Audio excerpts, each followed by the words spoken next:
human trafficking, also known as modern slavery. Human trafficking is the illegal trade of human beings through recruitment or abduction by means of force, fraud, or coercion for the purposes of forced labor, debt bondage, or sexual exploitation. There are many ways human beings are being trafficked. First, sex trafficking. Sex trafficking victims are manipulated or forced against their will to engage in sex acts for money. Sex traffickers might use violence, threats, or manipulation, or the promise of love and affection to lure their victims. Truck stops, hotel rooms, rest areas, street corners, clubs, and private residences are just some of the places where victims are forced to sell sex. Examples of sex trafficking would be prostitution, brothels, escort agencies, strip clubs, stripping on webcams, pornography, sex tourism. Sex trafficking leads to the next one, which is organ harvesting. Yes, you heard me right. There is a story of girls that were brought from this place called Moldova, the most impoverished nation in Europe, in containers by boat to Istanbul. The Turkish mafia then rents this whole hotel and takes these girls to this hotel, impregnates them. 9 months later, the babies are born and they're taken to have their organs harvested. Harvested for what? To sell. My friends, this is happening. And for the sake of time, I'm only going to share the other 4 without going into detail on what each one involves, but I urge you to go and look for yourself.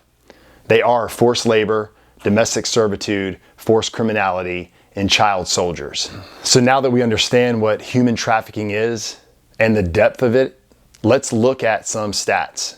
In 2017, about 25 million people were trafficked in the world. The breakdown on that goes like this. 20 million were trafficked for forced labor for the private economy. 5 million were trafficked by forced sexual exploitation. 7 of every 10 people that are trafficked for sex are females. And over 1 million of those trafficked for sex are children. It is hard to tell how much revenue is brought in the US every year due to human trafficking, but it's astronomical. Some sites say up to $10 billion a year here in the US, but these are underground operations, so it's hard to pinpoint. Just sticking to worldwide numbers, human trafficking is estimated to bring in $150 billion a year. $99 billion from sexual exploitation, according to the International Labor Organization. Sex trafficking is the fastest growing criminal enterprise worldwide. Whether that is completely accurate or not, it is absolutely disgusting, and a large percentage of our population has absolutely no idea what is going on, and it's right under their nose. So just for a little context, let's look at some of the little gods that we as Americans serve here in the US and check out how much revenue they bring in. The NFL made roughly $16 billion last year. The NBA made roughly $9 billion. Hollywood made roughly $43 billion last year. So we have human trafficking, which very few know anything about, bringing in more revenue than the NFL, NBA, and Hollywood combined. So take a minute and just let that sink in. Are you as baffled as me? So just a few facts about human trafficking. Minors are sexually abused in the US every 3 minutes. Most of these minors have a history of neglect and abuse. 34% of people who sexually abuse a child are family members. The average age of a teen entering this sex trade in the US is 13 years old, and that age is even younger around the world. Children as young as 6 months old have been rescued from sexual abuse. Are you sick yet? My friends, it's not a conspiracy theory. This is happening, and it is happening on many different levels. At the elite level, the upper class, middle class, the lower class. It is happening in nations of poverty. Human traffickers, they don't discriminate. This is an industry, and there is a demand for this, and based on the numbers I just shared, it's beyond significant. So while this is sinking in, let me tell you one short story of over millions of stories that are currently happening as we speak. I was listening to a David Platt message about sex trafficking, and he shared this horrific story that completely broke me. As I share this, I want you to make this story as personal to yourself as you possibly can. So David begins this message by introducing young Malia. Malia is 10 years old, but he said she looked even younger than 10. Her name means beautiful. Born in northern Nepal, high in the Himalayan mountains. And from the moment that she entered the world, her family just struggled to survive. I mean, lacking clean water, sufficient food, good medical care. So imagine her mother's hope when a young man came through the village and saw Malia outside washing the family's clothes. The man comes to Malia's house and introduces himself to Malia's mom. He bowed the Buddhist greeting, which means blessing and favor upon you. He goes on to say that I've noticed that your daughter is very beautiful. And the mom replies, yes, and she's a hard worker too. She takes care of her younger siblings. She helps me with whatever I need, whatever I ask. Yes, the man said, and I also noticed that your husband is gone and you have these 3 kids to take care of all by yourself. I would like to help provide for you and your family. So Malia's mom, being intrigued, asked him what he planned on doing. So the man goes on to say that there were opportunities for work at the base of the mountain in the city. So many jobs that could provide money for families like yours. Malia's mother leaned in to hear more. He went on to say that he knew that she needed to stay to provide for the other children and protect her land. He then offered to take Malia down to the city where she could get a job doing a lot of the same duties that she was already doing for her mom, but for a nice wage. She could then send that money back to the family to help support her mom, brother, and sister. He guaranteed that she would be well taken care of with plenty of food and a nice home with other girls her age. So at this point, Malia's mom was intrigued, but she refused.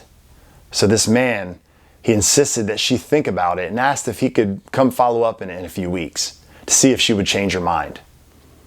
The mom, trying to be nice, she agreed. Over the next few weeks, this idea kept consuming the mom, and she started to feel that this might be a good idea. I mean, she started to weigh the idea of her going versus not, and it started to seem like it was a good thing for Malia to go and take this opportunity. I mean, considering the poverty that they lived in and how much of a struggle life was, this could change everything for their family. The man came back exactly 2 weeks later with this offer again, but this time with a pledge to up the ante. He wanted to show his commitment. The pledge was 10,000 rupees. This was equivalent to $100, which was 6 months of covered living for this family. He then promised to bring Malia back from time to time to see her family. This time, Malia's mom accepted the offer. And she called Malia in to explain, and Malia was hesitant. I mean, she was tearful and didn't want to be separated from her family, but after her mom urged her, she decided to do what was best for the family. I mean, she trusted her mom. If this would help her family, she was willing. So the man left, and a few days later he came back with the rupee pledge, and at this point Malia departed with this man and they headed down the mountain. And as they traveled, the man began to explain to Malia what would happen at police checkpoints and told her she would need to hide herself in the crowd not to draw attention to herself. And this would help them to get to the city faster. This man knew the system, and the police didn't really pay attention anyway. But it was evening when they arrived and they went to a restaurant. And this wasn't your typical restaurant. It was called a cabin restaurant. The booths were more like cubicles, wood frames starting at the floor and reaching all the way up to the ceiling. I mean, there was something very eerie and different about it. And there were girls lined up in the front of the restaurant. Malia saw them and just assumed that they were resting from a long day at work. And she smiled at them as she passed them. Malia and the man sat down and they ate dinner. And it was the biggest plate of food that she had seen. And she ate it all. Full from the meal, she was escorted upstairs to her room. It was a small room with a cot-like bed in the corner covered with a stained sheet. The man took her bag and told her that he would provide her with clothes to wear in the morning. And he told her to get some good sleep because she was going to start working in the morning. Malia missed her family, but she knew she was in a good situation because she was going to work hard. She was going to provide for her family like those other girls.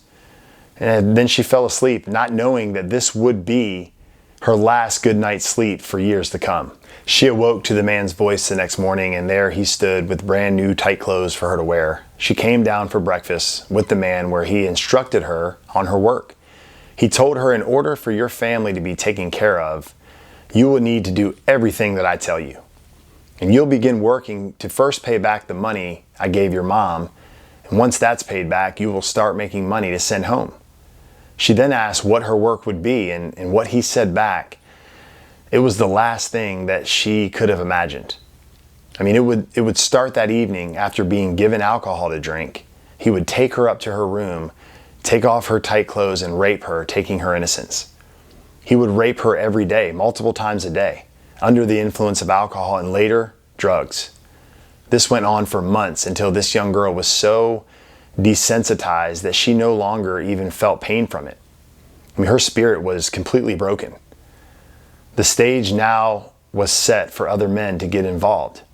She now was one of the young girls sitting at the front of the restaurant, where she could be picked as a sex slave for any man that wanted to come in. There these girls sat with a string of condoms above their head. Men would come in and pay and pick their girl, and they would go into those booths and they would do whatever they wanted with them. And this happened anywhere from 10 to 15 times a day. I mean, this was Malia's new life, and there was no way out.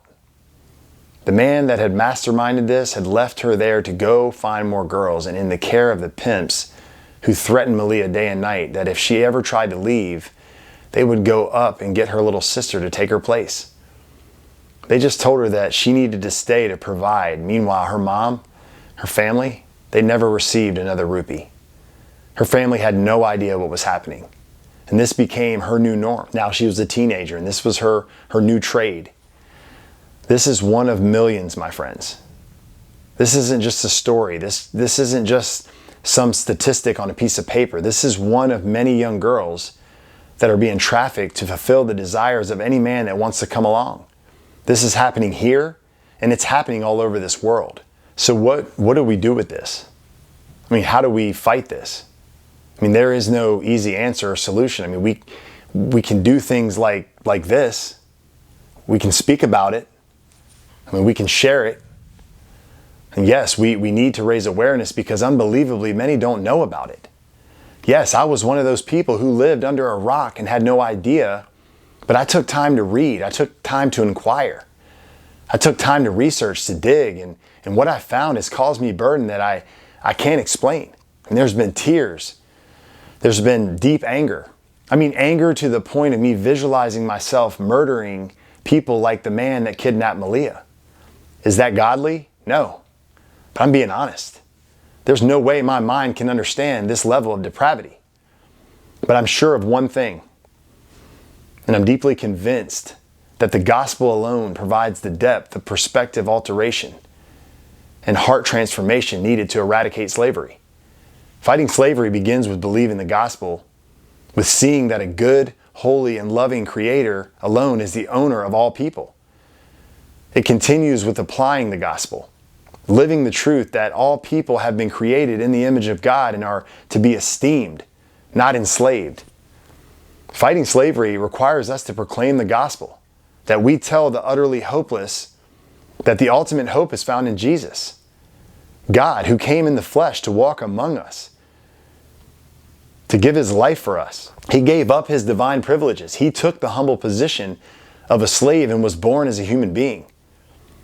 I mean, if anyone knows about slavery, it's Jesus. It's him who offers the way out, and him alone. This isn't the easy answer, but it's the only answer for this.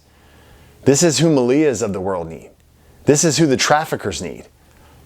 Jesus is the only one that can transform this level of brokenness. My friends, the greatest thing that we could do is go proclaim the gospel to this dying world. We need to open our mouths and proclaim truth and love seasoned with grace. We who are associated with Jesus, we must stand up and pursue the enslaved. We can't just sit idle. Doing nothing is unacceptable. Turning a blind eye is not okay. And we don't have a choice. I mean, Jesus has commanded us to pray, to give, and to work to see sex slaves released. In the midst of all of this, we are here to proclaim Christ, who alone has the ability to heal and bring hope. So church, what are we going to do?